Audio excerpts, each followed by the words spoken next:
This is Jocko Podcast number 338 with Echo Charles and me, Jocko Willink. Good evening, Echo. Good evening. When I was teaching close quarters combat, which is, going into rooms, going into buildings and clearing rooms and clearing buildings, clearing hallways, clearing stairwells, there's all kinds of things that a SEAL has to do correctly when they do this. And there are a lot of rules, a lot of standard operating procedures that you have to follow. How you enter the room, where your feet go, where you aim your weapon and where you don't aim your weapon, how far you stay off the wall, what you say to your shooting buddy when you need to move, how you respond to your shooting buddy when he needs to move. There's a bunch of verbal and nonverbal signals that you give with your voice, with your weapon, with your posture, with your actions. You got to know how to give those signals. You got to know how to receive those signals. And then there's a bunch of calls that you actually make. And again, some of those calls you make and you pass that word via verbal or other types of visual signals. When to move, where to move, what to address in a particular room or in a hallway or in a building. Because you got to prioritize and execute when you go into a room. There's multiple things going on. You got to figure out which one's the most important one. You got to support your shooting buddy at all times. That's cover and move.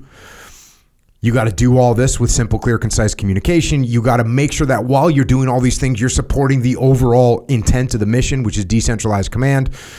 So there's a whole bunch of things going on when you're doing close quarters combat. And when I taught this, there was, we as instructor cadre would get really critical about the actions that the guys entering the room made because we wanted them to stay tight on the SOPs. Because imagine you enter a room and you go where you're not supposed to go, you can get shot by your partner.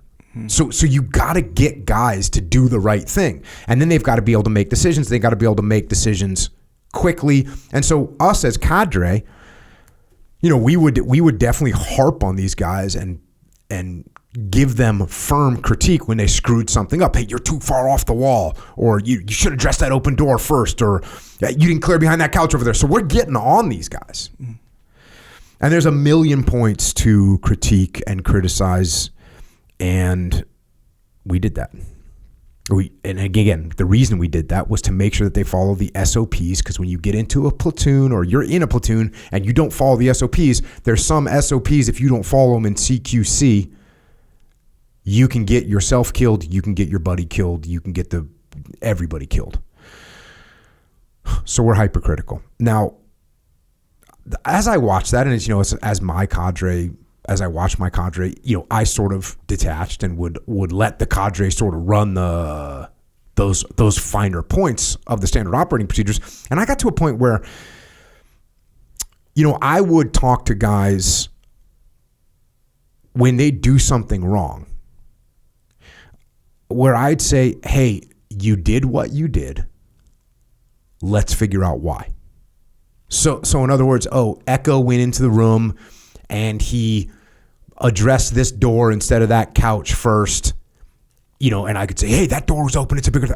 I would say, hey, Echo, you addressed the couch and you turned your back on the door. What were you thinking about? Because I wanted to know why you did it so that I can learn more and it can allow me to teach better. Right? If I know why you did something and you say, well, I thought that the biggest threat was the one that was closest to me. Well, this one might be further away, but if it's a bigger space to hide behind, whatever the case may be. So as I learned why people made mistakes, that helped me be able to teach these things better, because then I could close some of those loose ends as I'm teaching it. And I took this to other areas of training as well, especially with the leaders, right? Especially with the leaders, the young SEAL leaders, trying to understand not just what they did wrong and point out to them what they did wrong, but why they did it, so that I could adjust the training to address the shortfall, and I could address and adjust my own methodology of instruction to make sure that I explained it in a way that they understood why we were doing something a certain way. So I needed to figure out what they were thinking and why they were thinking it. And I learned a lot from doing that. And of course, we would do this type of thing after missions as well. The debrief. We get done with a mission. We immediately are going to go do a debrief. What happened? Why it happened? What we could do better? And of course, if we had someone on the team that messed something up, I would talk to them about why they did it. Not just ream them out because they screwed up, but hey, what were you thinking when you made that move? What were you thinking? Why did you move into that building? What did you think was going to happen? And if you read Extreme Ownership, the first chapter after the Blue on Blue, of course, we obviously debriefed and we created some new standard operating procedures to prevent it from happening again, or at least mitigate the risk as much as we could. And if you read the rest of the book, there were even more situations that we talk about in the book that were close to being catastrophic fratricides, catastrophic blue on blues.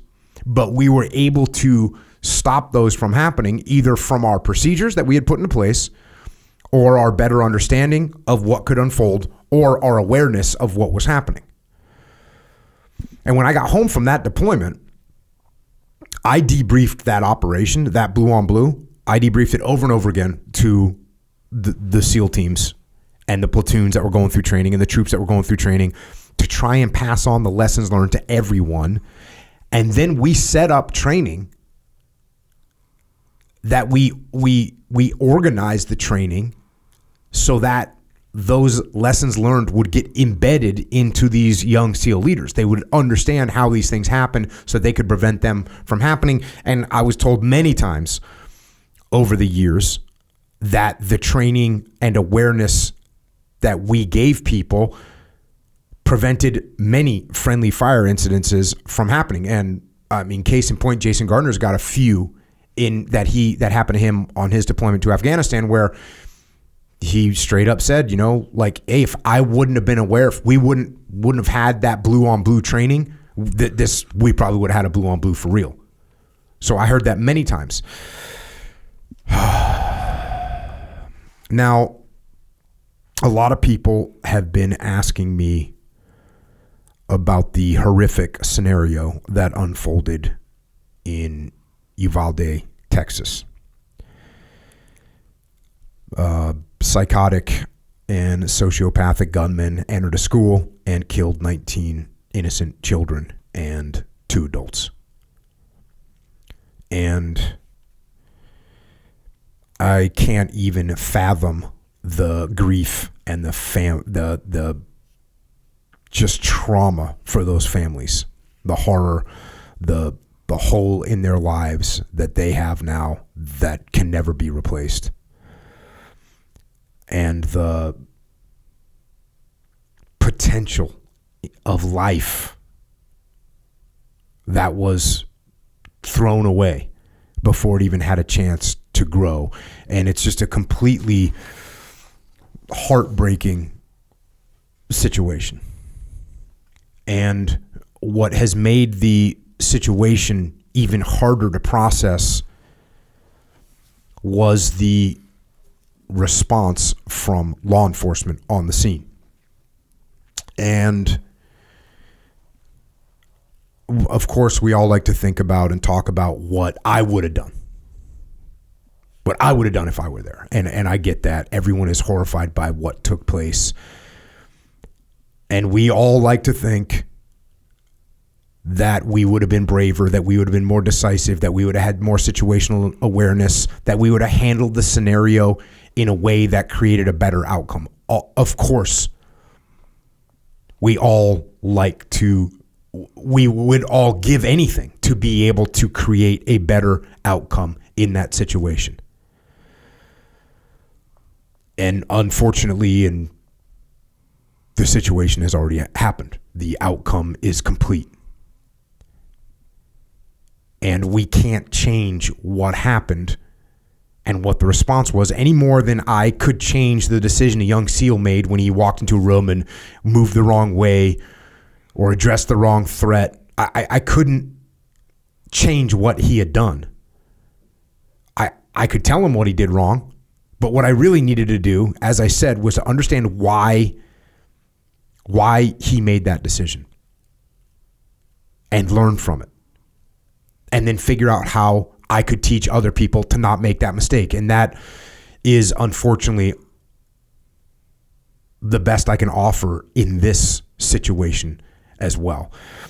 Now, there are other things to talk about with regards to contributing factors in this situation.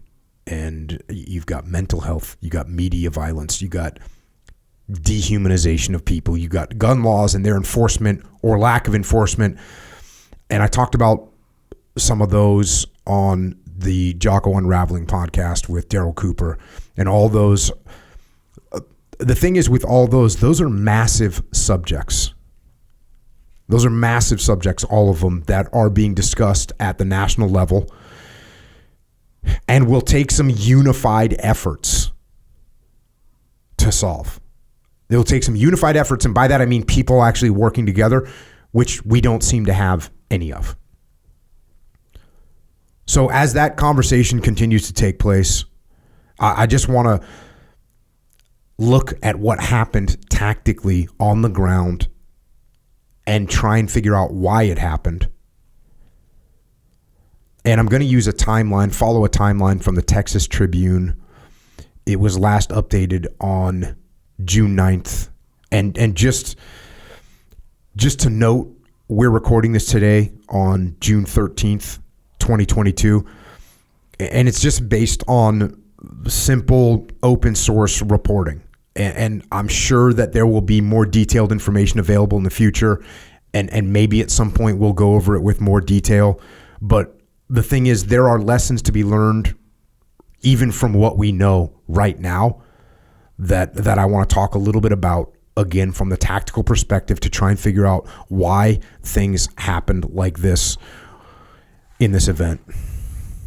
So, again, from the Texas Tribune, this is May 24th, 2022, around 11 a.m. The shooter sends Facebook messages.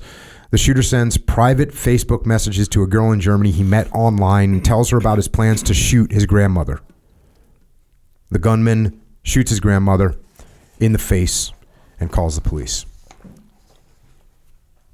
The shooter steals his grandmother's vehicle and drives from his home to Robb Elementary School, which is about 2 miles away.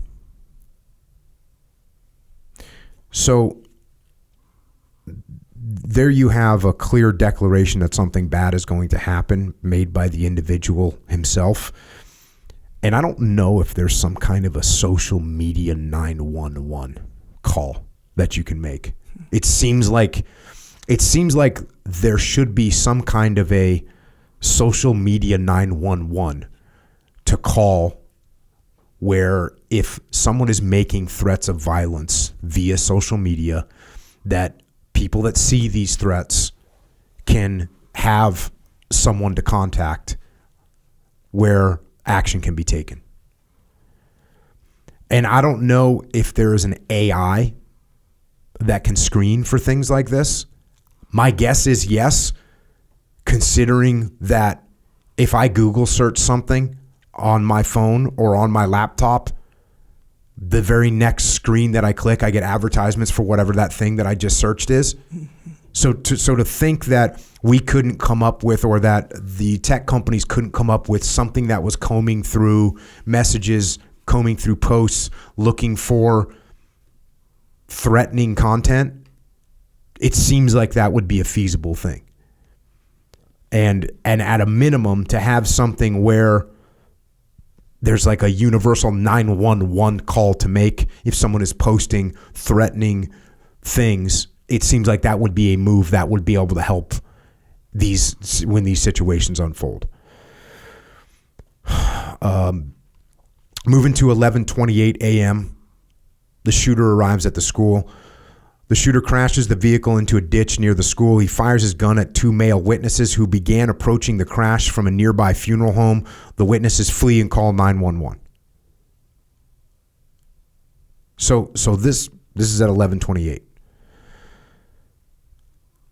when you get a shooter that's in the vicinity of a school, there's got to be a really good lockdown protocol that happens.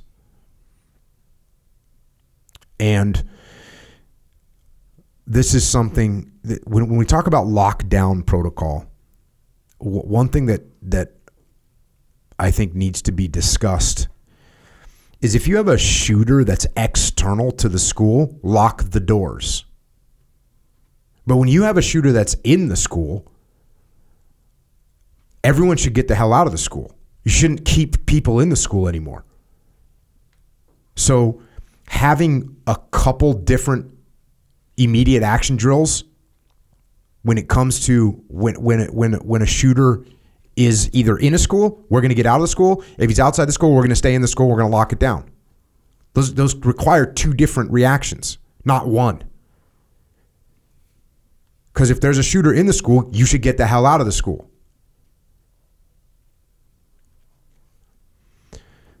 11:30 a.m., a teacher calls 911.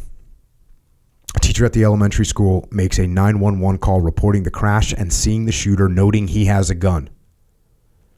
The shooter walks toward the school, climbs the fence into the parking lot, and shoots at the school several times.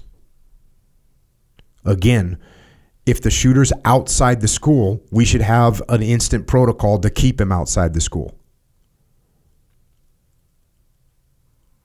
11:31 a.m., shooter walks through the school parking lot. The shooter reaches the last row of vehicles in the school parking lot, firing his rifle throughout. Police arrive at the funeral home. So you remember the people that initially reacted to the crash, they ran back to a funeral home, called the police. The police now arrive at the funeral home. A school district police officer speeds in the direction of a person they think is the man with the gun reported by the teacher, but drives past the gunman and heads to the back of the school, mistaking a teacher for the shooter.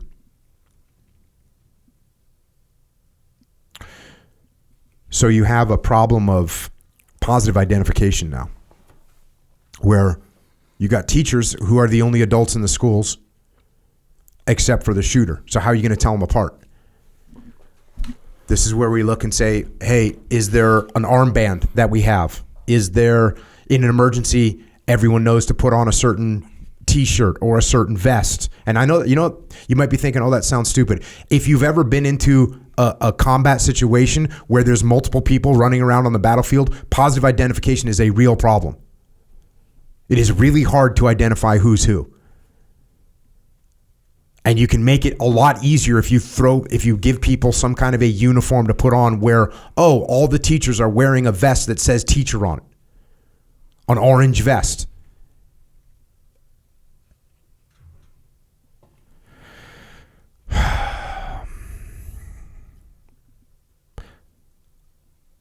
"11:33 a.m., the shooter enters the school. Shooter enters the school through the back door. He shoots at least 100 rounds inside classrooms 111 and 112, which are connected. Authorities originally said a teacher left the door propped open, but later said a teacher closed the door and the automatic lock failed." And there's a quote here. She remembers pulling the door closed while telling 911 that he was shooting. She thought the door would lock because the door is always supposed to lock. I've heard some people talk about the horrible idea of, or what seems like a horrible idea of, turning schools into, bunkers type thing. Oh, you can have armed guards at every... And look, no one wants to bring their kids to a school where the school feels like it's a reverse prison, right? Or some kind of a prison environment where you've got barbed wire, you've got bars on the window and all this kind of stuff. No one wants to bring their kids to school like that. But there is a way to properly secure schools where it doesn't look like some prison camp. There's absolutely a way to make that happen. And I think that just about any parent, I think actually any parent would be okay with having some security in place so that the school is a place where people can't get into unless they're supposed to be there.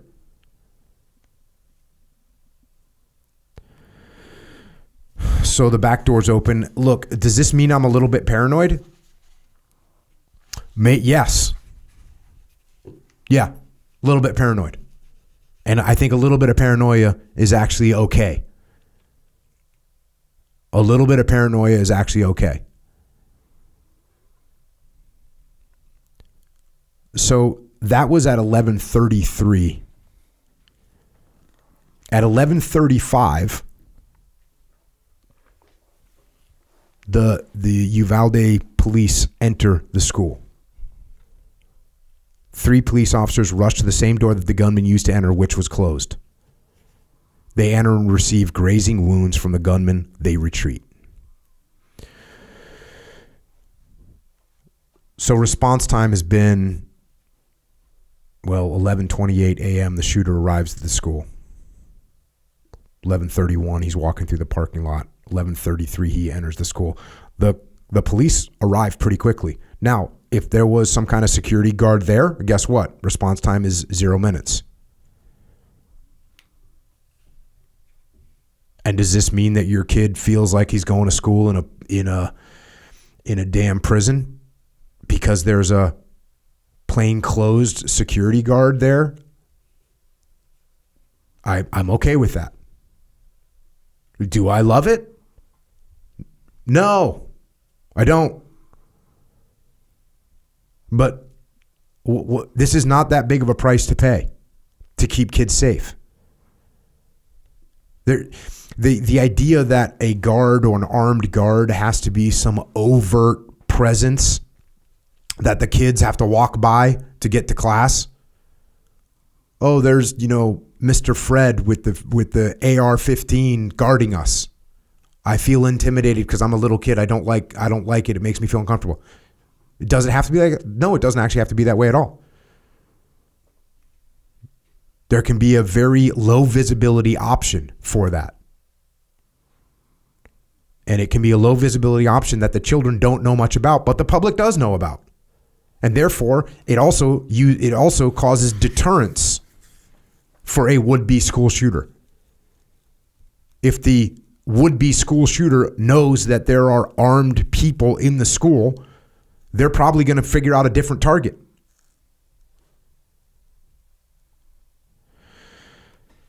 So the police officers enter the school. They get shot at. Receive grazing wounds. They retreat.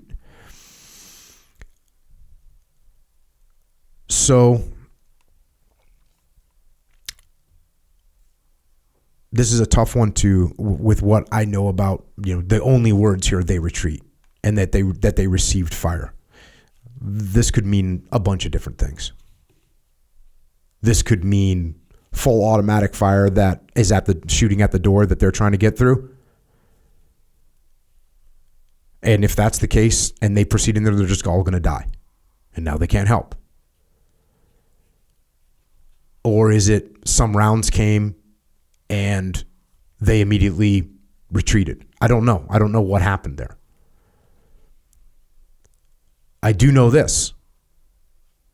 When you're getting shot at, you now have information. You have very pertinent information.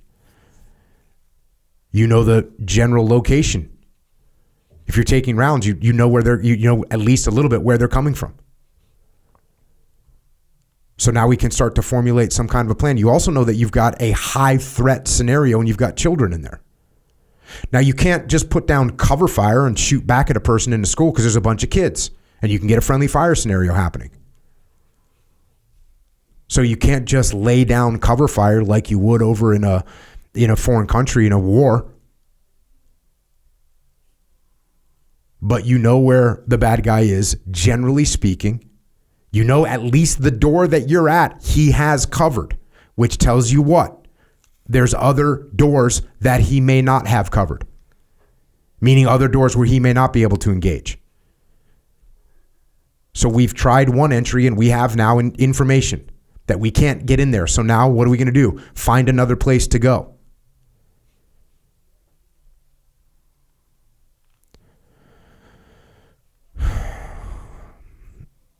At this point, going back to the timeline here, Pete Arredondo, the chief of the school district's police department, also arrives at the scene around this time. He does not have his radios. Arredondo wanted both hands on his gun if he encountered the shooter and believed the radios would have slowed him down, his attorney said. No. This is not even a thing. This is not even a remotely squared away concept in any way. What, the radio going slowing in, you down? A, the radio slowing you down.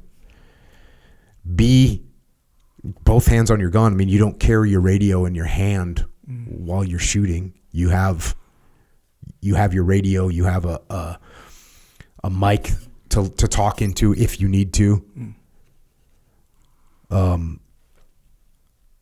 You going into a situation like this, communication during an event like this is beyond critical. It's beyond critical, especially if you're the chief. If you're overall in charge of what's happening, you are the one person that absolutely needs a radio. And you know what? So does everybody else. Now, sometimes you don't always have every single person with a radio, but if you're overall in charge, you're the one that's going to be communicating, receiving communications, giving directions. You're the one that's supposed to get an overall concept of what's happening. Now, this is an insane lack of judgment. And I would love to pull the thread on this and figure out what actually happened. My guess is the chief didn't look in his car, see his radio, and go, you know what, I'm going to leave my radio here. My guess is that's not what happened. That might be what the lawyer's saying as a rationalization. Well, he thought he might need it. He thought it might slow him down and thought that he want to have both hands on his gun. That might be a post-operation rationalization excuse. My guess is that in the panic of the situation, he didn't think about it and forgot it. And by the way, this points to an equally insane lack of training. Because no one ever, in any kind of scenario ever where more than one person is acting in different parts of a team, decides not to bring a radio. That's not a decision that anyone is going to make. I would grab my radio before, if I was in charge, I'd grab my radio before I grab my weapon. How you like that?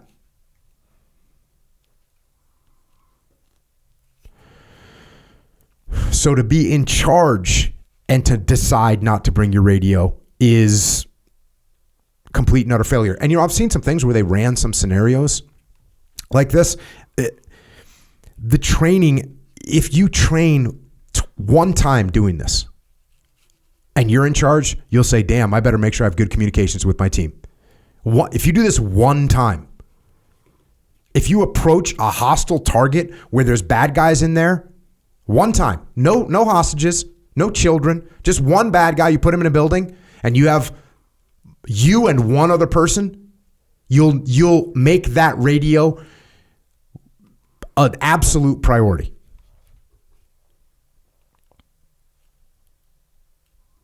One time. Now you take a situation where you've got an active shooter and there's a bunch of kids and you got different units coming in from different places.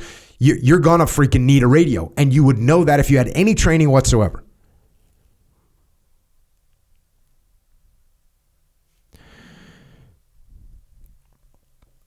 Here's the thing. It takes practice. And I know this sounds crazy because everyone's an armchair quarterback. And everyone can sit there and look, of course I would have brought my radio. I'm telling you this, it takes practice to know this. As obvious as it seems to everyone right now, it takes practice. You hear kids screaming, you hear gunshots going off, you're the person in charge, you kind of panic and you go. You haven't been trained to the proper level and you go in there without a radio. So it's again reflects bad training. And at this point, former officers, including a deputy with the county sheriff's office, also enter the school at this time. So now we have 7 police there against 1. And again, I'm going to need to see the breakdown detail of the building itself, of where people entered. But you got more people in the school now. And by the way, by my numbers, that's 7 police against 1 shooter. And I like those odds. 7 against 1, I like.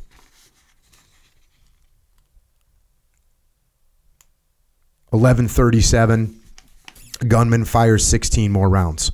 Again, you have a school with little kids in it, and the gunman is shooting.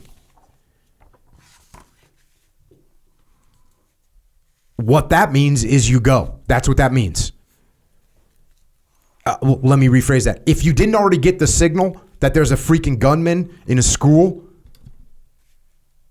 and you haven't done everything you can to get in there, and now that gunman is shooting again, that's another blaring signal to get your ass in there.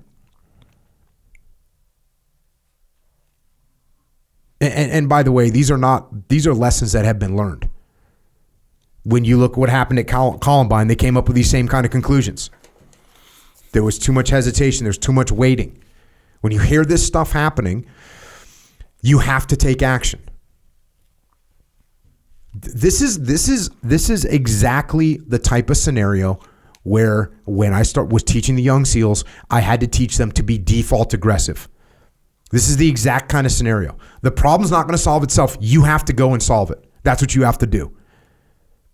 And the reason that I had to teach them to be aggressive and have that be their default mode is because when things like this happen, people's natural mode isn't to take action. For many people, their natural mode is, oh, I don't know what's happening. I'm going to wait to try and figure out what's happening. That's what their instinct is.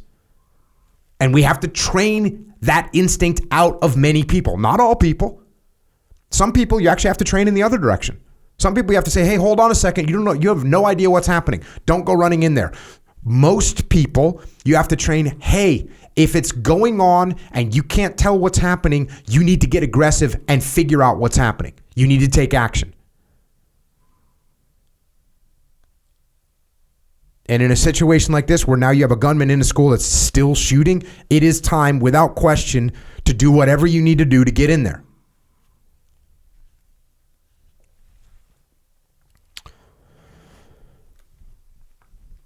Now at 1:43 a.m., Robb Elementary and Uvalde police post on Facebook.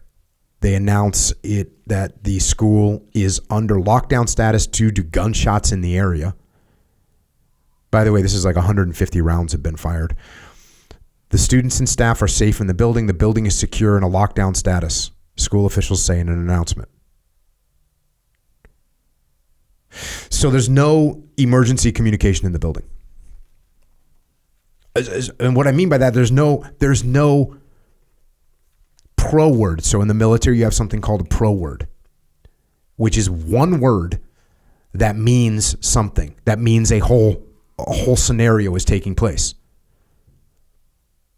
So if I'm out on an operation and we start taking fire, heavy fire from the target building, and we haven't entered the target yet, I have one word that I can say.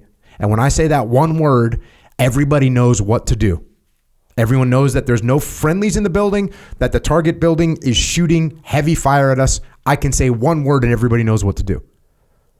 If we have people in the target building and we start taking fire, I have one word I can say and everybody knows what to do. So there's a breakdown of communication here because no one has put out, hey, there's a freaking shooter in our school that's gunning people down. No one knows this. So no one knows what's happening. So as you think through these scenarios, you need to come up with some pro words so that everyone understands what's happening. At the same time, the Uvalde Police Department posts on Facebook, large police presence at Robb Elementary. We ask the public to avoid the area. So there's not communication between the school and the police. Are there police radios in the school? That seems like a really obvious question. But does the school have the ability to communicate with the police directly through radios?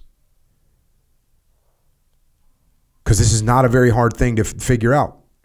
It's not a very costly thing to figure out.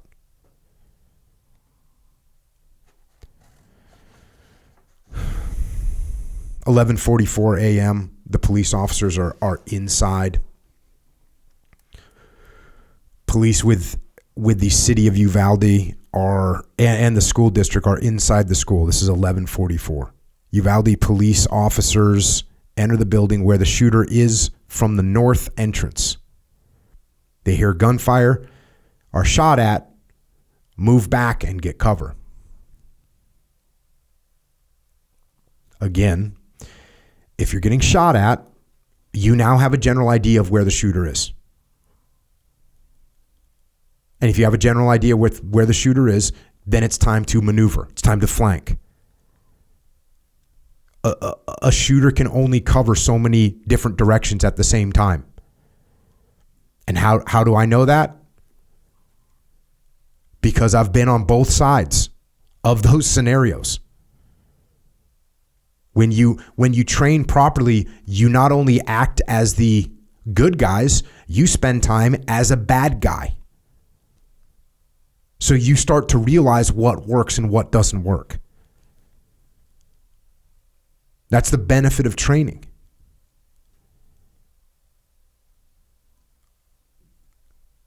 Back to the document. Around this time, Arredondo and another Uvalde police officer enter the building through the south entrance. Arredondo witnesses the gunfire. He then checks the door to the classroom that the shooter is in, finding it locked. He uses his cell phone to call for SWAT teams, snipers, extrication tools, and keys to the classrooms.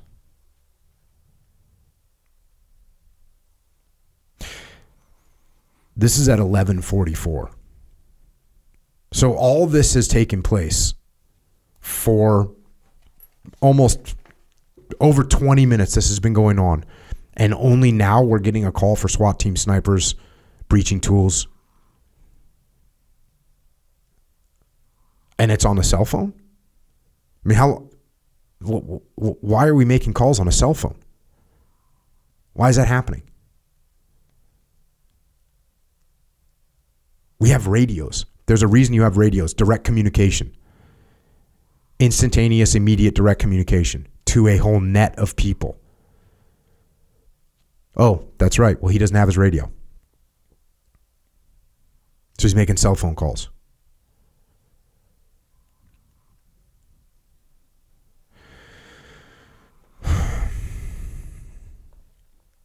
It says, there's a quote in here. Initial officers are there and receive gunfire, therefore do not make entry.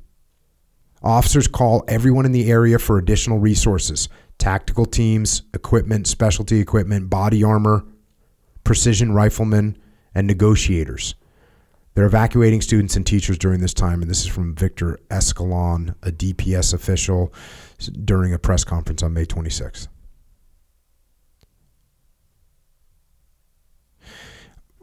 From the very beginning of this whole thing, you clearly have an active shooter that needs to be hunted down and killed. That's completely evident from the first moments. As soon as a car crashes and two guys go to help and he gets shot at, or those two guys get shot at by someone who then maneuvers towards a school, this is a active shooter situation and someone needs to hunt this guy down and kill him. And that's the mode that needs to be gone into instantaneously. And there's going to be risk. There's going to be risk when you're going up against someone with a gun. There's a risk that you're going to die. And that's what we in the military and law enforcement sign up for. And we have to think through that, actually. And you have to train for that. And the first time that you think about getting shot and the probability that you get shot shouldn't be in an actual gunfight. Shouldn't be the first time this is going through your head. You should do training. And you need to do training where you understand what you're going to be put up against. And you should understand what that feels like. And you should either get over it and accept that as part of your job, or you should get a different job.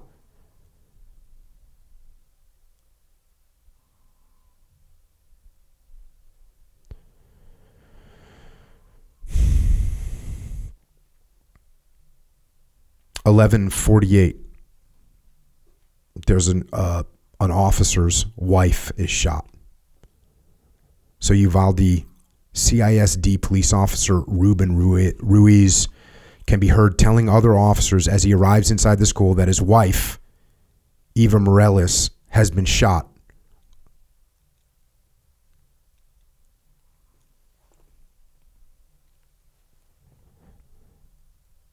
So you look at this woman, this school teacher, just seemed like an amazing human.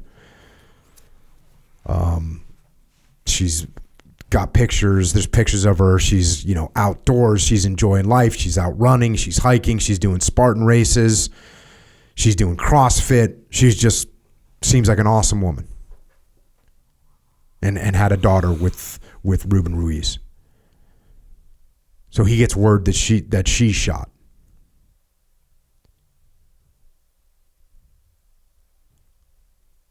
$11:51 a.m. More police arrive. More law enforcement officials arrive at the scene. Again, so what are we doing at this point? Who is running things at this point in time? Now you got 15, 20 law enforcement officers on scene, and you got one bad guy. That's a fight we can win all day long. All day long.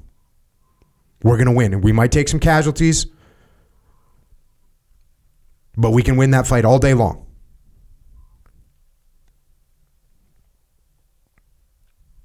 $11:54 a.m. There's an onlooker starts filming. 21 minutes after the shooter enters the school, an onlooker streams a live video showing parents begging police to enter the school.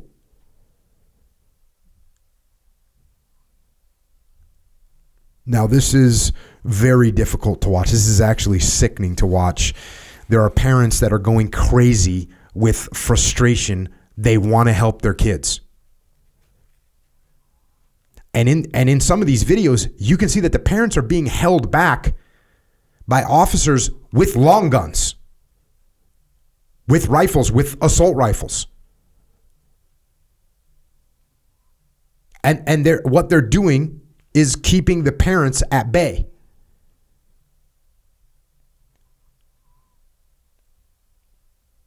Now here's what's difficult to understand. Most likely, I can just about guarantee these officers that are doing this have no idea what's going on. They have no idea what's happening. They probably think they're doing the right thing, which is, hey, there's an active shooter in there. My teammates are in there killing this guy, so I need to make sure these civilians stay safe. That's what they're thinking. And why are they thinking that? It's because no one in this whole scenario is detached and connecting the pieces, which is what needs to happen when this kind of thing goes down. Someone has got to take a step back and piece together what's happening and put together a plan.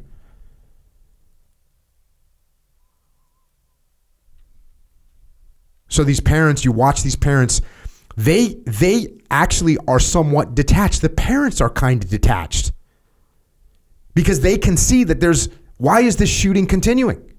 Why is this happening?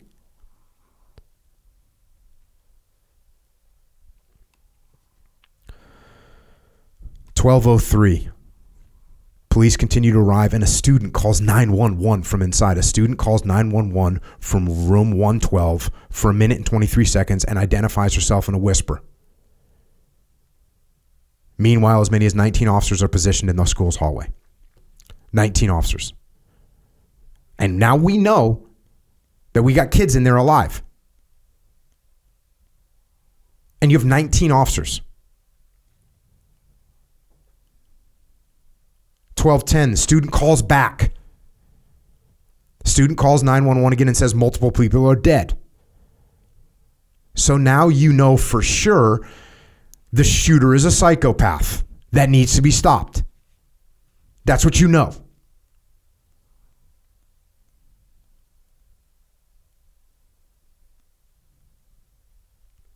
(12:13 p.m.) Student calls 911 again. Student calls a third time. Authorities have not expanded on our comments during this call. 12:15, Border Patrol Tactical Unit arrives. Border Patrol Tactical Unit members carrying shields arrive. And look, ballistic shields are an awesome tool to have.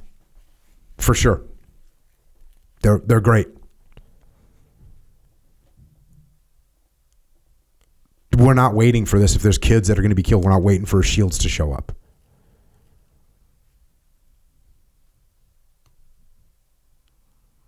12:16 p.m., student calls 911 once again. The student calls 911 again saying 8 or 9 students are alive. So now we know we got live kids in there.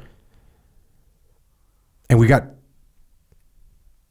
more than enough people to make this happen. 12:17, oddly enough, the school announces there's an active shooter on campus. I mean, what's happening in our from an overall leadership perspective between the school and the police when we have at 12:17, as there's dead children, dead teachers, and now we're announcing that we have an active shooter on campus? The onlookers, the parents are now begging for action.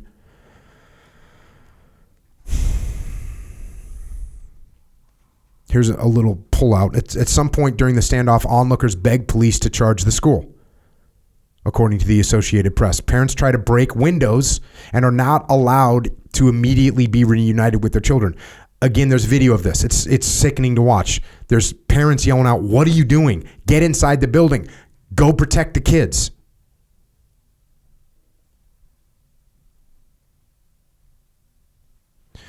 And there's one mom, Angeli Rose Gomez. She gets cuffed. She gets cuffed for, quote, intervening with an active investigation. And I can't even give this woman enough props and praise. She like pretended to calm down so that they would release her.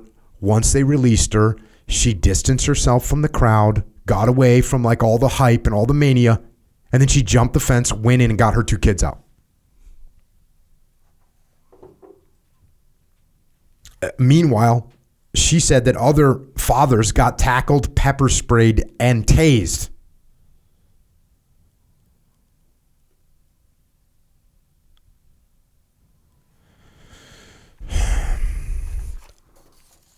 Again, somebody has to take a step back and get control of the situation, and no one did that here. And is there a chance that someone in this group of people, one of these police officers, happens to be a really good leader and happens to understand what to do in dynamic situations and happens to have the authority and the leadership skill to get control of the situation? Is there a chance that someone might have that? There's a chance. There's also a chance that no one has that. And that's why you have to train people so that they can perform in these situations. And you have to, and by the way, the training also is a screening to see what kind of personality people have and see what kind of shortfalls they have as leaders. And some people don't have the cognitive capacity to make these decisions. And some people don't have the cognitive capacity to take a step back. And some people don't have the wherewithal to press through in tough scenarios. And so as leaders, we need to know who those people are.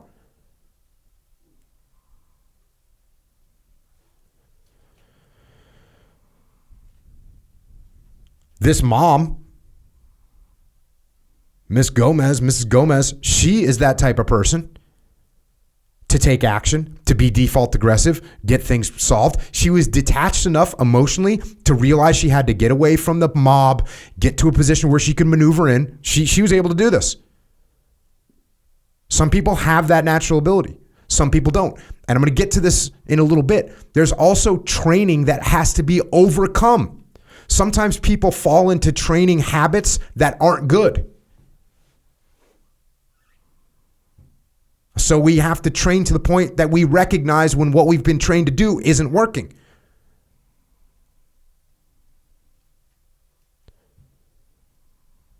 (12:19 p.m.) Another student calls 911 from room 111. Hangs up when another student tells her to. 12:21, gunman fires again. Authorities say he was believed to be at the classroom's door. On a 911 call from a student, 3 gunshots can be heard. This is over and over again. Things that would mean to me as a tactical leader, we go right now. There's time after time after time after time. There's execute criteria. A room full of kids, there's a guy in there, he's shooting. You go. There's not a debate. You go. That's what you do. You go. You go through the windows, you breach the doors, you do whatever you got to do to get in there. That's what you do.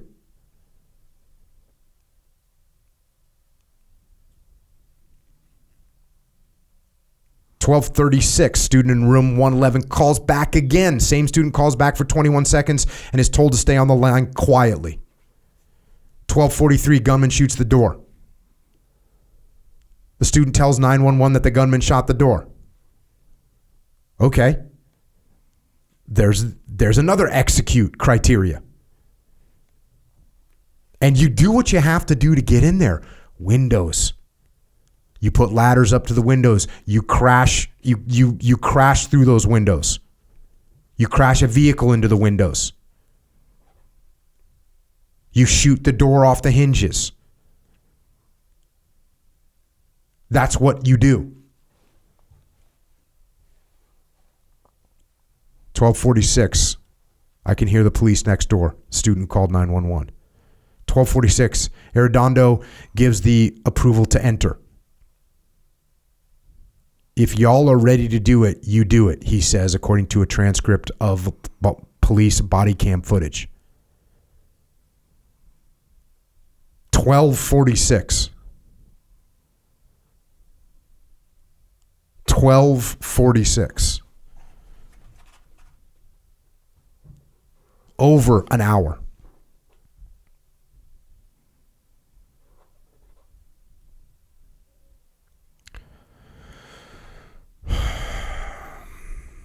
(12:47), 911 call from a student. Please send police now. 12:50, Border Patrol tactical unit officer breaches the room and using a janitor's keys and kills the gunman.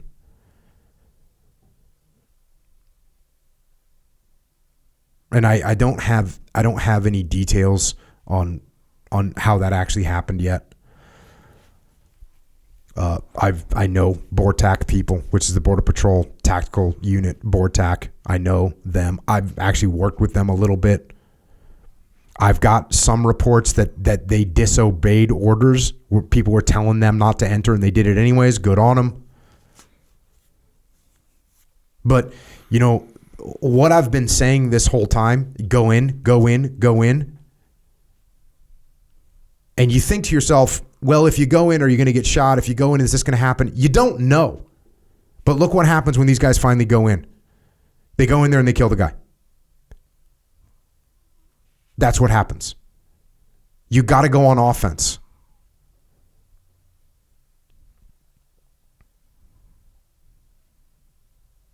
(12:51), children are moved out of the room.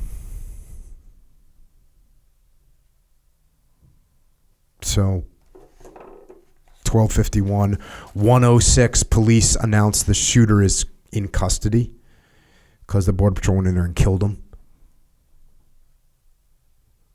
And then Uvalde police announced on Facebook that the shooter is in custody. Authorities recanted that information later.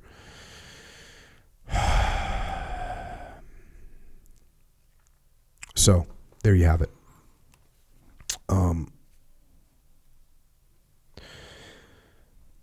what can we learn from this? And again, at this point in time, I'm focused on what can we learn from this tactical situation that unfolded. What can we learn from it? I know there's a whole slew of other topics to talk about, and those are happening on a massive level, and those will continue to happen. But as an area that I actually know a decent amount about is this. So that's what I'm talking about. And first of all, and I've been saying this for years, police need more training. Police, 20% of time, 20% of working hours for police should be spent training. That's what should happen. That's what needs to happen. And listen, you think, that there's now going to be less people out on patrol, less police out on patrol. Their effectiveness will more than make up for the fact that there's less police on patrol. Who would you rather, if you were in a hostage situation with some crazy person in your house, who would you rather have show up, 10 untrained people or 8 highly trained people? And if you're not sure about that, let me tell you, because I guarantee you all day long, I'll take 8 highly trained people over 10 untrained people all day. All day.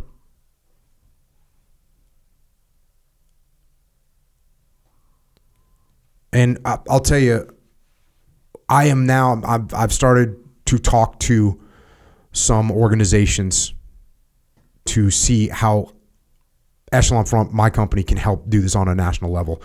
What should this training consist of? What are we training police in? Well, combatives, for one thing, shooting, breaching, first aid, trauma, de-escalation.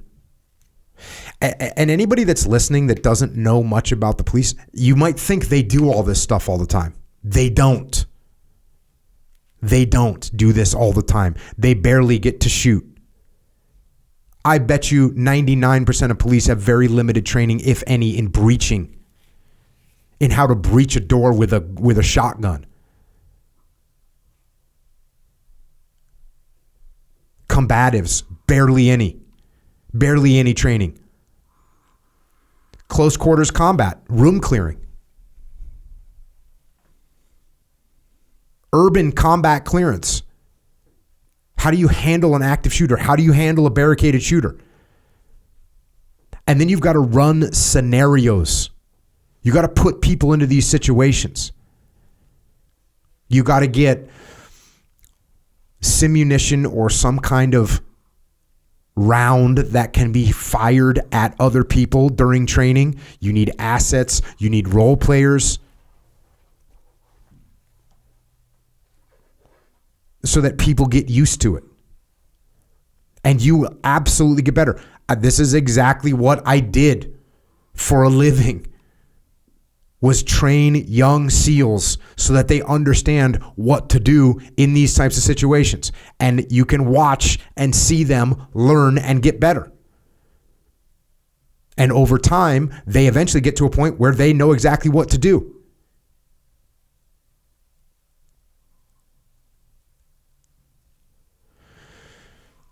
Yeah, they learn about the basic fundamental principles: cover and move, simple, prioritize and execute, decentralized command. They're going to learn about those things.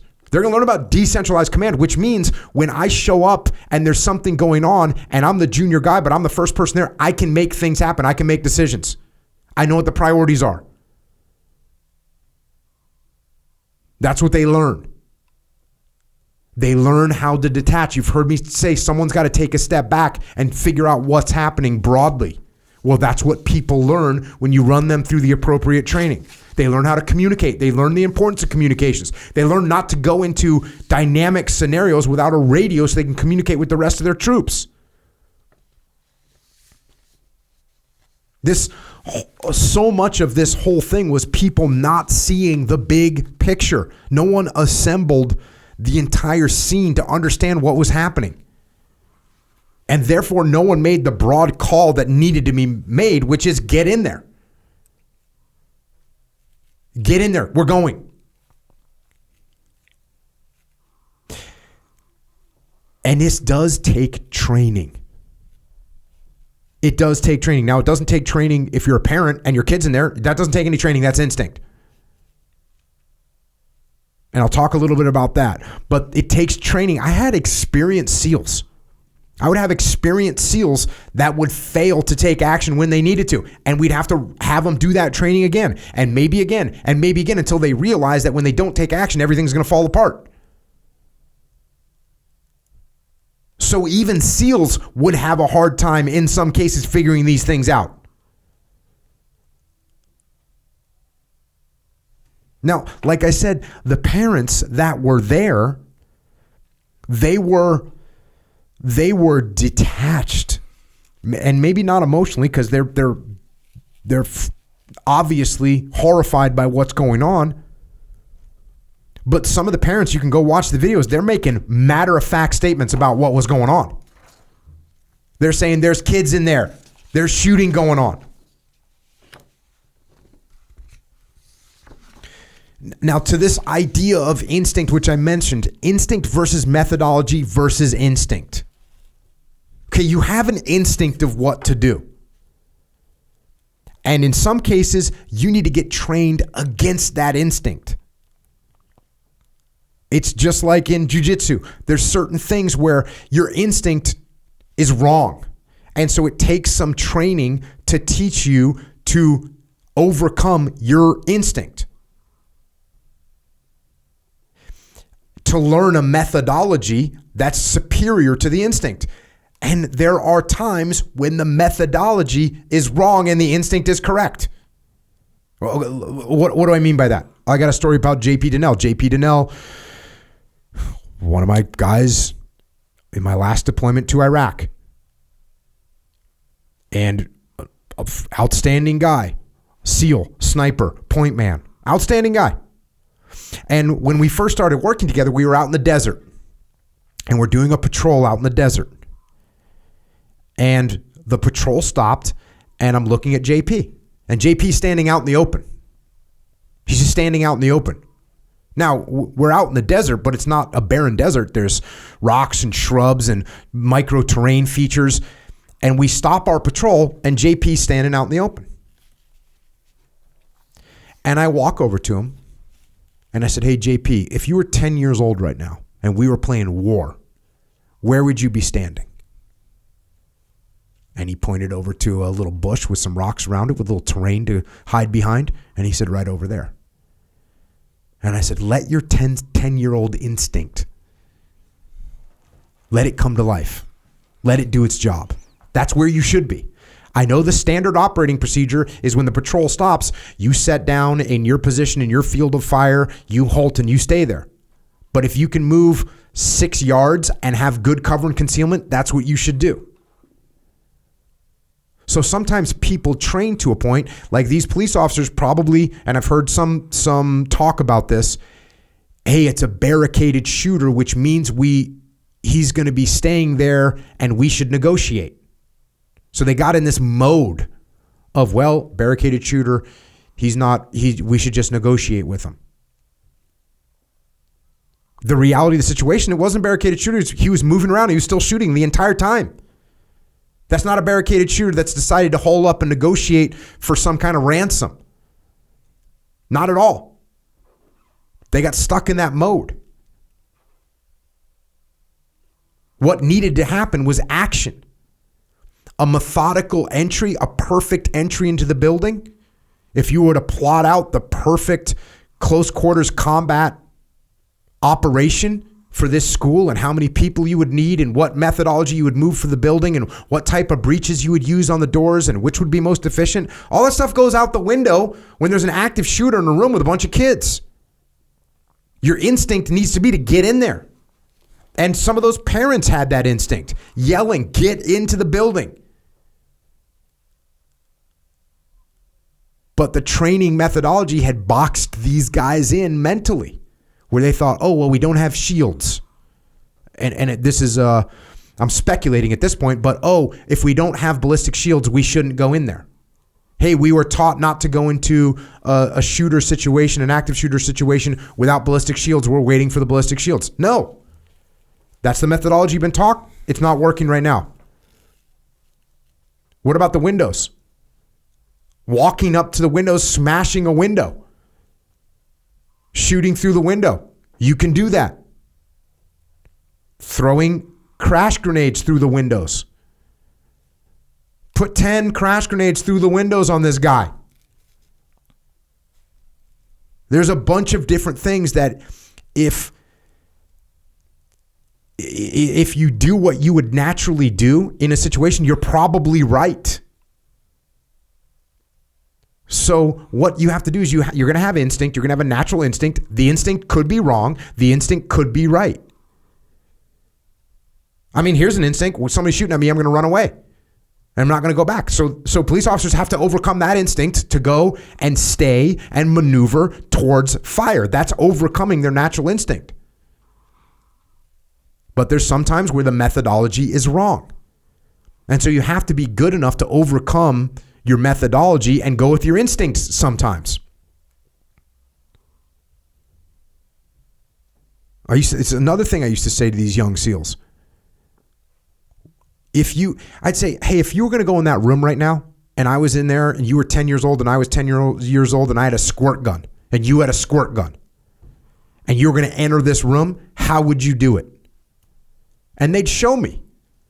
And I'd say, doesn't that make more sense than what you just did? And they'd say, yeah, it does. But they would follow some standard operating procedure that didn't make sense in a particular room. But they would do what they were taught to do, even though it didn't make sense.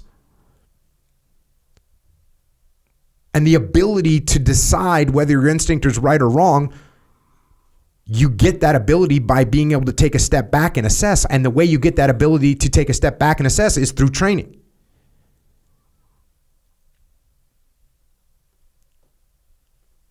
And it takes time.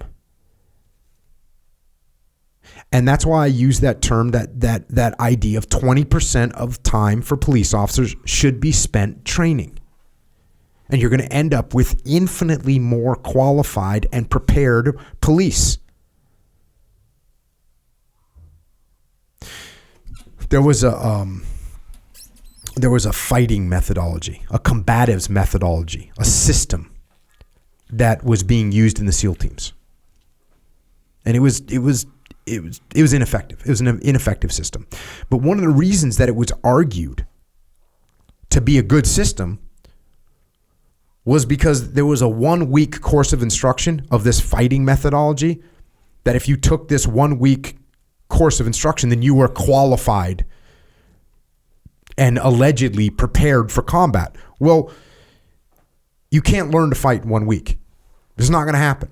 You can't learn good combative skills in 1 week. And so I was bringing up to my chain of command, hey, this combative system is ineffective.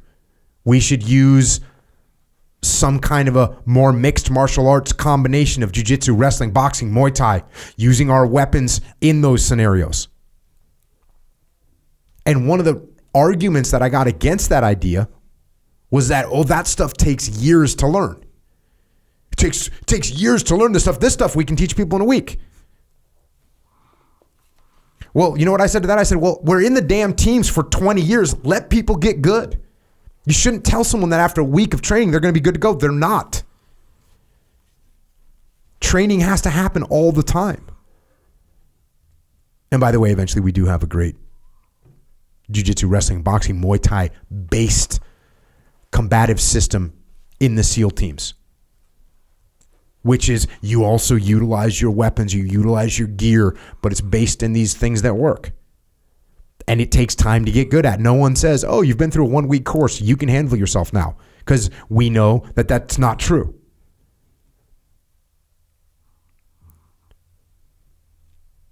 So it comes down to training.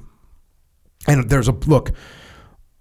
are there a bunch of other factors, a bunch of other things that we can address? Yes, there absolutely are.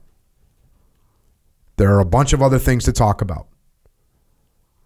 But like I said, this is something that I know and something that I understand. Training people for stressful, dynamic, dangerous situations. And that's what we need to do with our law enforcement. We need to train them properly. because we owe it.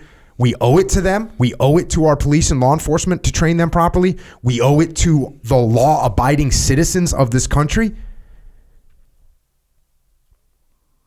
And of course, we owe it to the innocent children that are just trying to get their freaking education in a school.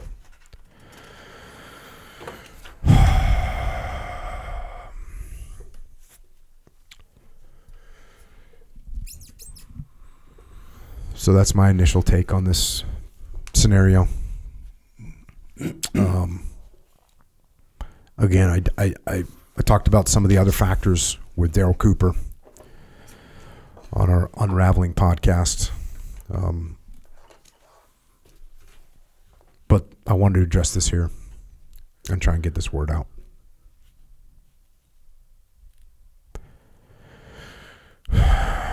With that, Echo Charles. Yes.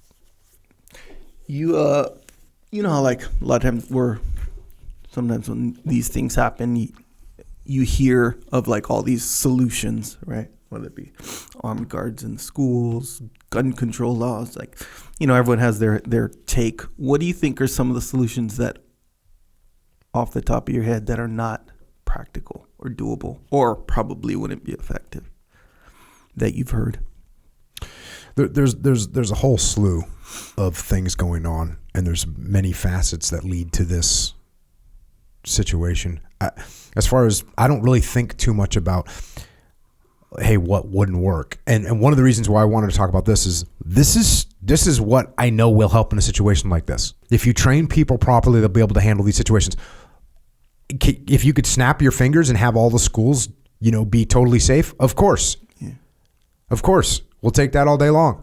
We don't get to operate in fantasy world. There's crazy, mentally disturbed people out there.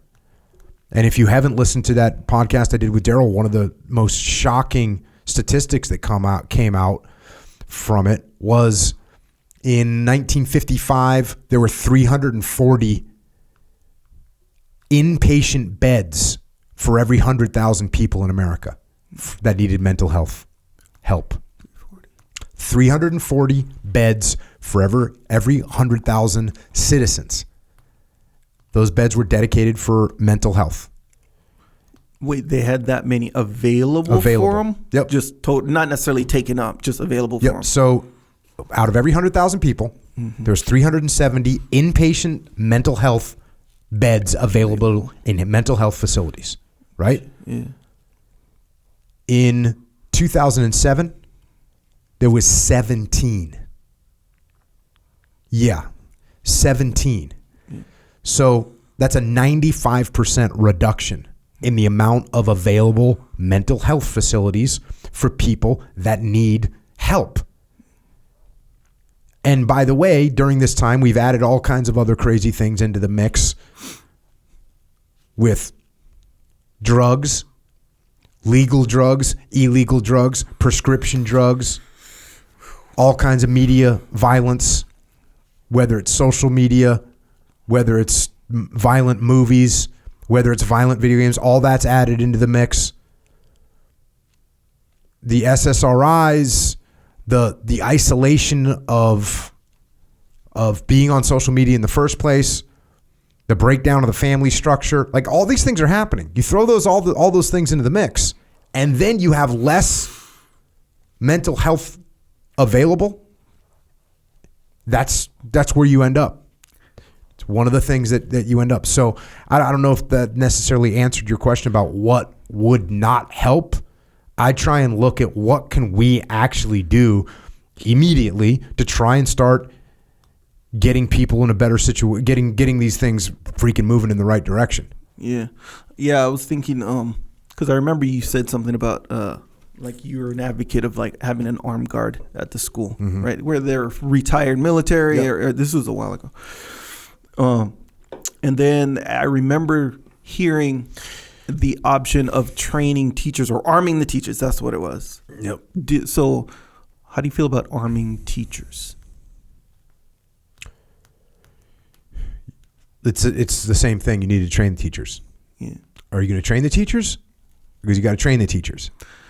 Can you train the teachers? Yes, you can. You can train some of them that want to get trained. You know, the armed guard thing, my mom was a school principal, and then she was a superintendent of schools.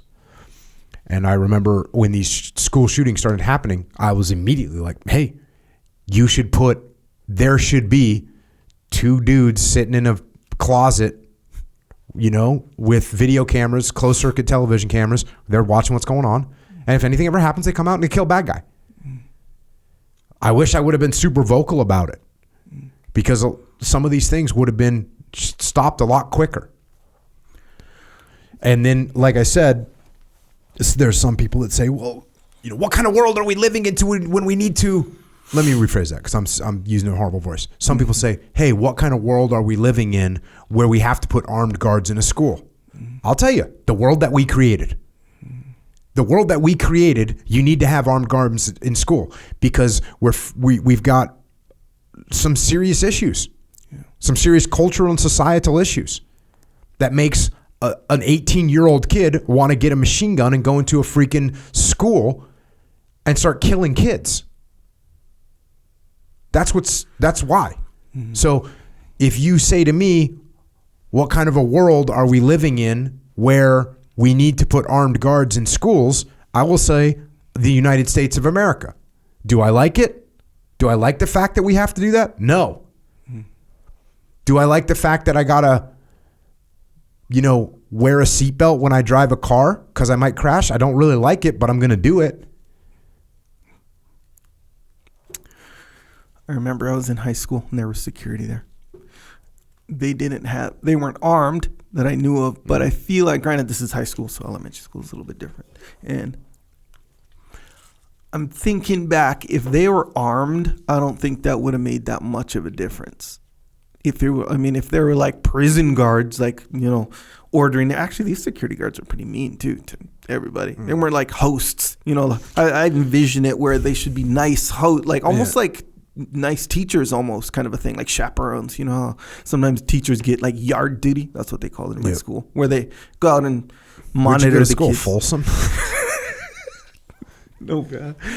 No, it was like, well, okay, so elementary school, teachers have yard duty, right? Certain ones. And basically they just go outside and recess and just make sure no one acts up or whatever. Well, no one really acted up. Yeah, so what you're talking about is people that are employed at the school to keep the students in check. Yes, exactly. There's a difference between someone that's at school to keep the students in check and someone that's at school to prevent someone from coming and harming the students. Yeah, so those are two different people you'd be looking for. Yes, but in high school, when I'm thinking about the security, that's what and actually there were ladies, 2 of them, and they were there, yes, to keep people in check in all capacities. But what I'm saying is maybe 1 or 2 levels more advanced, we'll say, is instead of 2 ladies with just radios, they were retired military or guys with, you know, with guns, not necessarily overt, you know, with badges and, you know, but their presence is kind of known or whatever. It's not intimidating. It's more of like a host kind of scenario. Yep.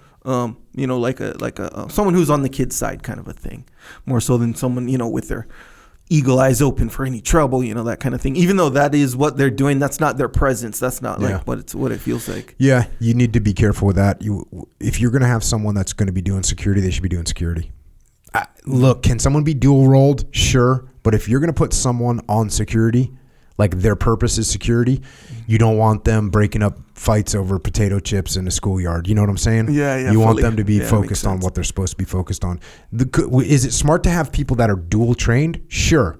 But someone has to be, if you put someone on security for the purpose of being on security, they should be on security. Mm-hmm. Now, like you said, and like I said, this doesn't mean they need to be walking around with body armor, visible body armor, and a weapon, an assault rifle, like posted up. They don't need to be like that. Yeah. But they could literally be sitting in a central location in a closet with closed circuit TVs, and when something like this happens, they know what to do. Mm.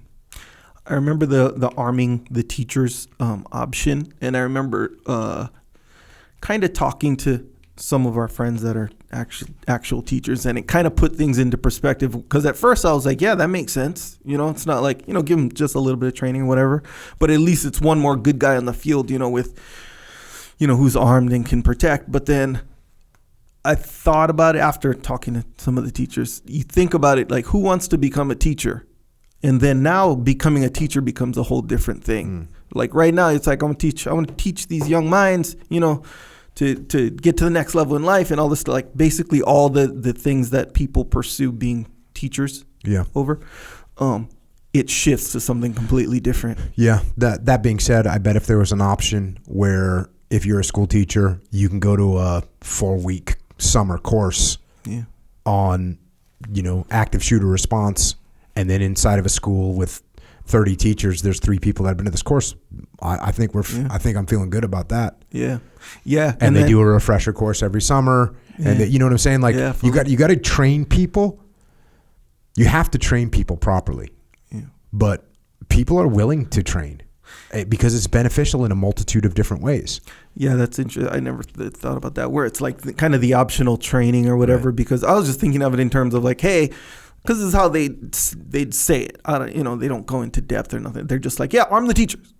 Yeah. Like all the teachers, they got guns now. Yeah. So to your earlier question is like, what's a solution that won't work? The problem with that is the details of any solution. You take any one of these solutions, and there's certain details that would make it better, and some details, if you don't include them, are going to make it a disaster. Like you just throw weapons into every classroom with random people that haven't been trained. That's going to be a problem, right? Because you got teachers that might go crazy, right? There's all kinds of things going on. So you take any of these solutions and you take it to a certain extent. I mean, some of the ways of looking at things can be so different depending on who you are.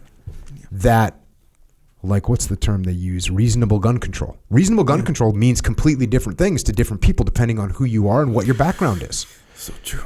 And so to just say, hey, we should have reasonable gun control, like I said, that means completely different things depending on who you're talking to. Yeah. So that's why for this, I just want to talk about, hey, here's something I do know about, and here's a pragmatic solution that will help. And it should be implemented. Bro, that's so true, huh? Because there's guys, and this is going to come as no surprise, but when you put it into perspective, where there are people who at 6 years old, they got their first gun. 6. Yeah. Then same country, same state a lot of time, maybe even same neighborhood. There are people who've never shot a gun ever in their life, and they're like 60 years old. Yeah. So you figure someone who's never shot a gun, never handled a gun or whatever, the idea of a gun potentially can be like, that is just a death tool. That is just an object of death. So they just don't know, Mm-hmm. And then versus the guy who got their gun at 6 and guns are all around the house and cases and the truck and, all this stuff.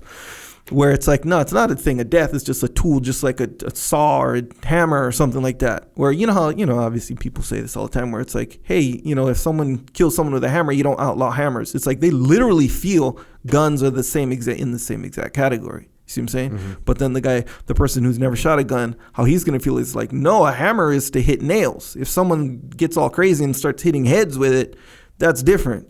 Guns are made to shoot people, kind of a thing. That's their attitude, or how they feel about it.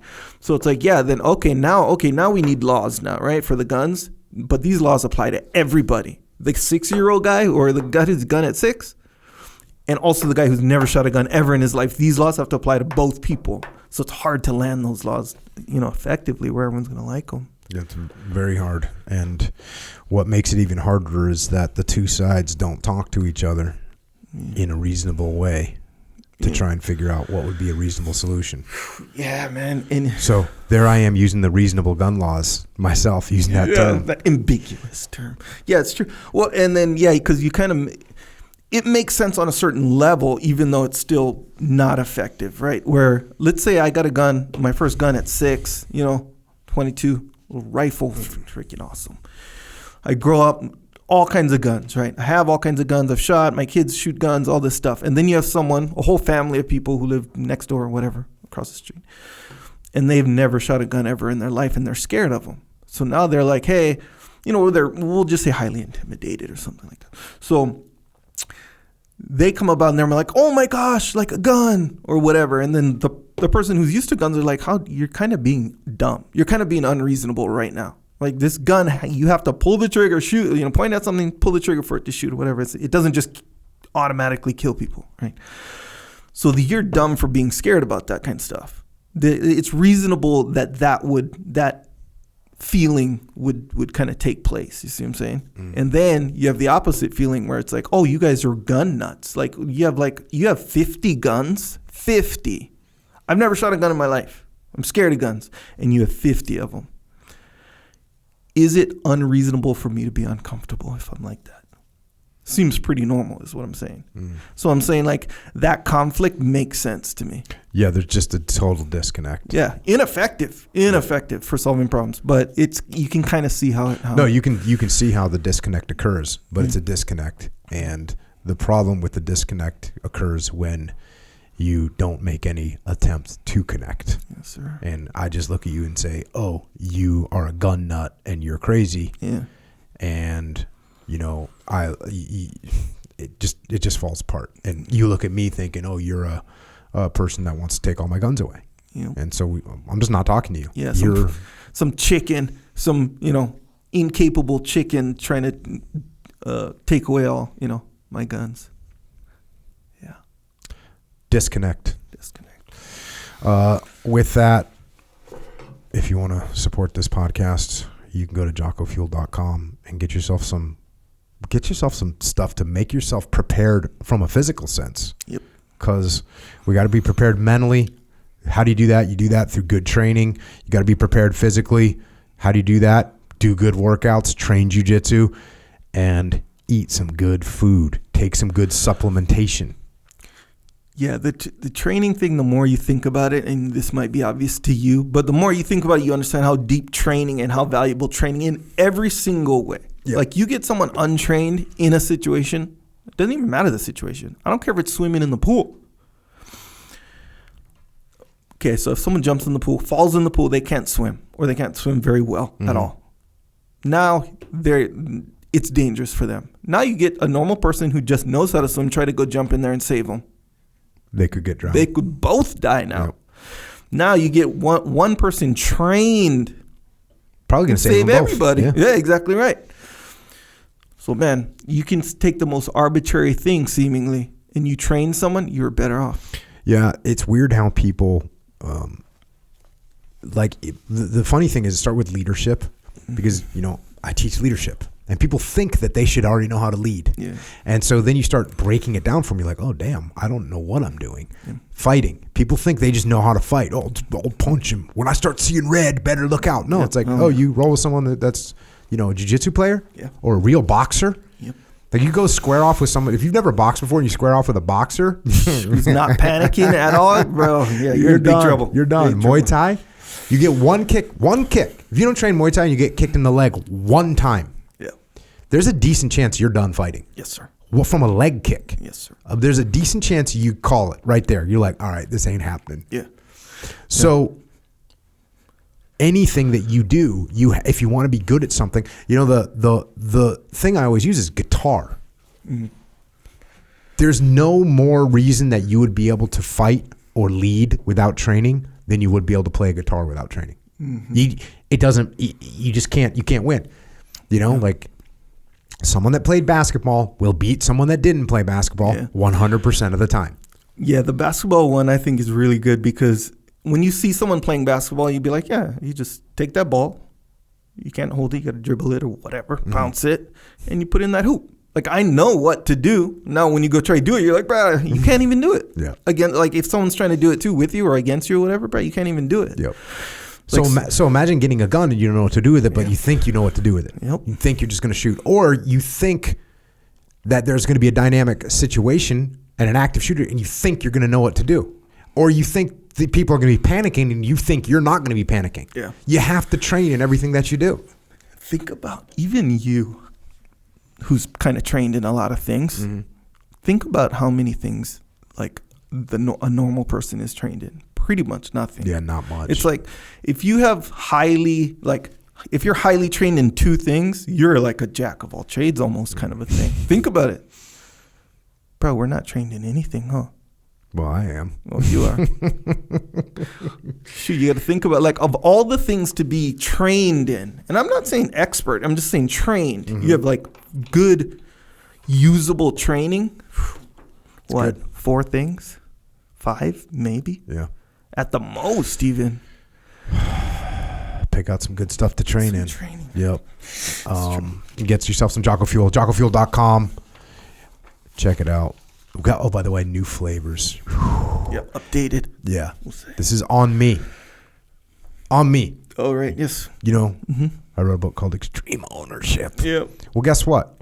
The early flavors, my fault.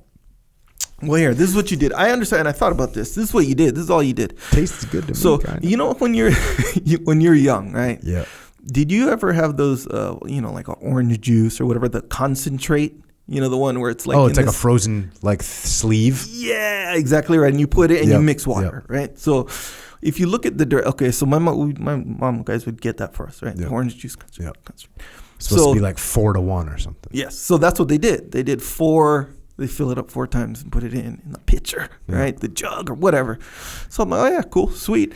Later on when I grew up in high school, I look at the directions. It's 3-1.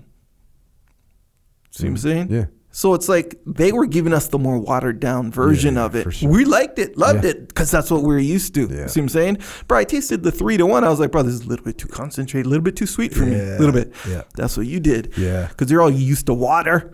Yeah, That's your main drink of choice. Yeah. So you're like, ooh, you put some monk fruit in this new energy drink, all this stuff. And you're Seems like, like ooh, it's super sweet. Sweet to me. You got the 4-1 going. Yeah.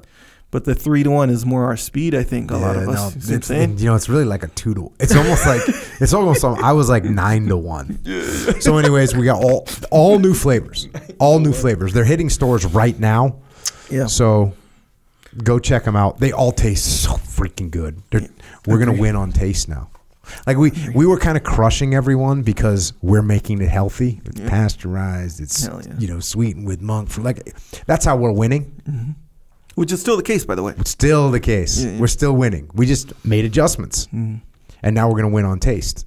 So now you have awesome upside and awesome flavor. And no downside. So there you go. So check that out. Also, you can get them you get the stuff at the Vitamin Shop. You get the drinks at Wawa. You get the stuff at HEB. You see me? What is HEB? Down in Texas. It's like the big grocery store, and it's iconic. Everyone loves it. Oh, dang. It's like when you're in Texas, people are kind of hyped on HEB. Yeah, hell yeah. Yeah. Right. I rolled into HEB. People were hyped. Yeah. Dig it, man. So check out HEB. We got you covered there too, because people have been screaming. Let's face it, down in Texas, people are in the game in Texas, and I was getting all the time. For years, I've been getting, hey, HEB. Took us a while. We're in HEB. If you're in Texas, you know the deal. Go get some. If you want to get some clothing that's made in America, go to originusa.com. We got awesome clothing. We got hunt line coming. We got jiu-jitsu gis. We got jeans. We got boots. All of it's made in America. It's made in America right here. So go check out originusa.com. Help America. Help your community. Help the economy. Help shut down slave labor. Just get on board with the program. That's what we're doing at originusa.com. And don't forget, we have a store. Echo made up the name. What'd you call it? First off, you made up the name. It's called... Actually, I did make it. No, you did make up the name, 100%. All right, it's called Jocko Store. So if you want to represent, trained or untrained, but we prefer trained. But you want to represent on this path, that's where you get it. Discipline equals freedom, which is true. The more you think about it, the more true it becomes. I see you got your Shirt Locker shirt on today. Yes, sir. One of the favorites, the fan favorites. What's the deal with Shirt Locker? Shirt Locker. Every month you're going to get a t-shirt. Yep. New, creative design. Some designs have controversy behind them. I'm just going to say it. As it turns out, there was a design that a guy emailed in, seemingly nice guy. So I don't know him, obviously, but emailed in, said, hey, his wife was offended by the shirt. Oh, dang. He needs to return it. Which one is it? Everyone Must Get Stoned? No. Which one was it? The anarchy rip. Oh, okay. Because she thought it was anarchistic? Yeah, she was like, it looks too much like the anarchy symbol. And I was like, thinking in my head, well, good. Yeah. Okay. But I'm just saying. So you made one, just so everyone knows, you made like an anarchy sign, but it was a D for discipline kind of turned sideways. There was a resemblance. Yeah.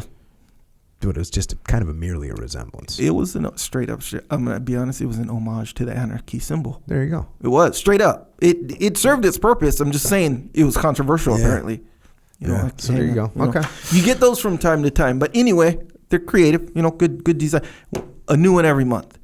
Subscription scenario on Jocko Store. It's called the Shirt Locker. Right on. Subscribe to this podcast. Subscribe to Jocko Underground. We're about to record some of those Jocko Underground, answering a bunch of your questions, talking about life, talking about other aspects of life. Go to jockounderground.com if you want to get into the game on that. It's also how we're gonna survive getting banned. We don't own this platform that you're listening to unless you're listening on jockounderground.com. We don't own the platform. So we could get banned. We get shut down. People don't want to hear what we have to say. So support us that way. We appreciate it. YouTube. You can check that out. Psychological Warfare. Dakota Meyer just got a medal for life saving. And he also, so he's out just saving lives as a firefighter. Yeah. So support Dakota. You can support Dakota by going to flipsidecanvas.com and buying something cool to hang on your wall. Check that out. I've written a bunch of books. You know what the books are. You can check some of those out.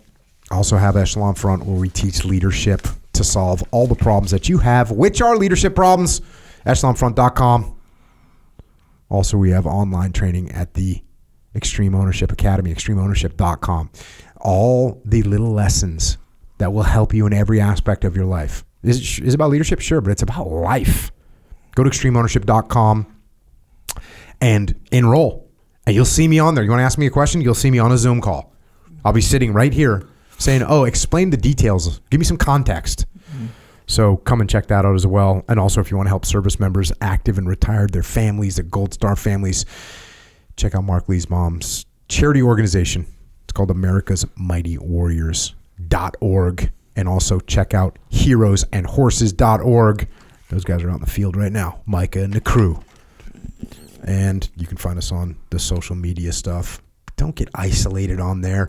Don't get it all freaking spun up about the comments. Don't worry about some jackass, 729 Alpha 3 who insulted you. Don't worry about that. But if you want to say hi, you want to say what's up, Echo's at Echo Charles. I'm at Jocko Willink. Watch out for the damn algorithm. And to the rest of our troops in uniform out there right now, standing watch 24/7, 365, thank you for what you do. And also, thanks for the service of our police and law enforcement, firefighters, paramedics, EMTs, dispatchers, correctional officers, border patrol. Shout out. Getting it done, Secret Service, all first responders. Listen, you have a complex, grinding job that requires you to be a family counselor 1 minute and a tactical assaulter the next. And it's a hard job. And we thank you for what you do. And we want to get you the training that you need to make it happen. And everyone else out there, there's evil in the world. Evil that we cannot understand. Evil that will attack a schoolhouse filled with children. Evil that will kill innocent children and kill school teachers. And we certainly need to mourn that loss. But we also need to remember that evil is still out there. And we need to do what we can to be prepared for the next time it rears its ugly head. And until next time, this is Echo and Jocko out.